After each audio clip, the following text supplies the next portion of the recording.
from Merchants College, and today I'm going to demonstrate to you the administering a subcutaneous injection. Administering subcutaneous injection is a method of administering medication wherein a short needle is used to inject a drug into the tissue layer between the skin and the muscle, and it is injected beneath the skin. So the purpose of this video is to provide a medication the client requires, and it is to allow slower absorption of the medication compared with the intramuscular and intravenous route. So for the preparation, assess the client's allergies to medications, specific drug reactions, side effects, and adverse reactions, client's knowledge and learning needs about the medication. Status and appearance of subcutaneous site for lesions, swelling, inflammation, erythema, and tissue damage from previous injection site. Ability of the client to cooperate during injection, and previous injections sites used. So for the planning, assemble all the equipment and supplies. First thing we need is the MAR or the medication administration record, ampule, syringe and needle.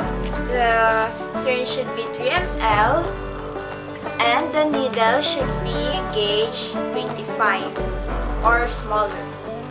Antiseptic swab, gauze pad, and of course disposable gloves. If you're going to use a vial, you don't have to use a gauze pad. Next is you're going to check the MAR. Check the label on the medication against the MAR to assure that the correct medication is being prepared. Next is follow the 3 checks in administering medication. Read the label on the medication when it is taken from the medication cart, before withdrawing the medication, and after withdrawing the medication. Before withdrawing the vial, wash your hands first or sanitize to observe other appropriate infection control procedure.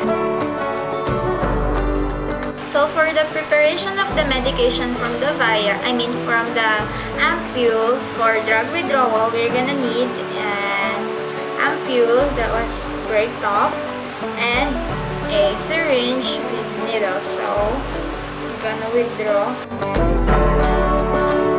the exact amount of the drug needed. Now, since this needle was used for withdrawing the medication, we will assume that this is the filter needle, and we're gonna replace it with the original needle that is in gauge 25. So there, it is ready for injection. So for the implementation, first is you're going to introduce yourself to the client to establish rapport. Excuse me, sir. Good morning. I'm Sophia Cruz, nursing student from Merchants College. So, may I see your ID badge, sir? Can you state your name? Ernest K. When is your birthday? December 25, 1996. So, now I'm gonna inject tramadol in your right arm to ease your pain. Mabilis lang po, parang kagat lang ng hanggang. Okay lang po ba? Sure. Thank you. Select a site that has not been used frequently and a site that is free of tenderness, hardness, swelling, scarring, itching, burning, and localized inflammation. As agency protocol indicates, clean the site with an antiseptic swab.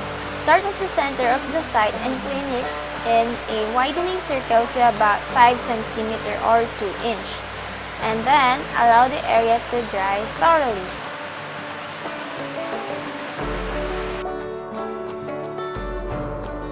Using the non-dominant hand, pinch or spread the skin at the site and insert the needle using the dominant hand and a firm, steady push. When the needle is inserted, move your non-dominant hand to the end of the plunger. And then, inject the medication by holding the syringe steady and depressing the plunger with slow, even pressure. Remove the needle slowly and smoothly, pulling along the line of insertion while depressing the skin with your non-dominant hand. If bleeding occurs, apply pressure to the site with dry sterile gauze until it stops, because bleeding rarely occurs after subcutaneous injection.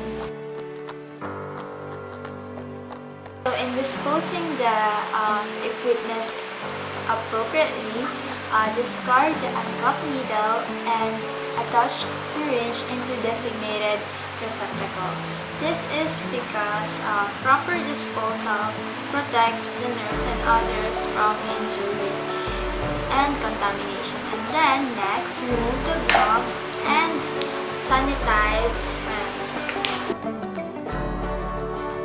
In documenting all the findings, document the medication given, route, time, and any assessments. Many agencies prefer that the medication administration be recorded in the medication record. For the evaluation, conduct the appropriate follow-up such as the desired effects like relief of pain, lower of blood sugar, and sedation. And any adverse effects like skin rash, vomiting, nausea, and any other clinical sign of side effects. Relate the previous findings if available. Report deviation from normal to the primary care provider.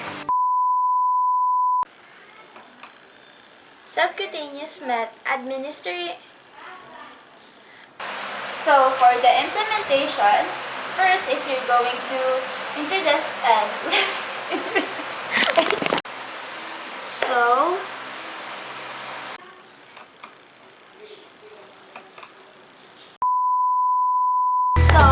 that's all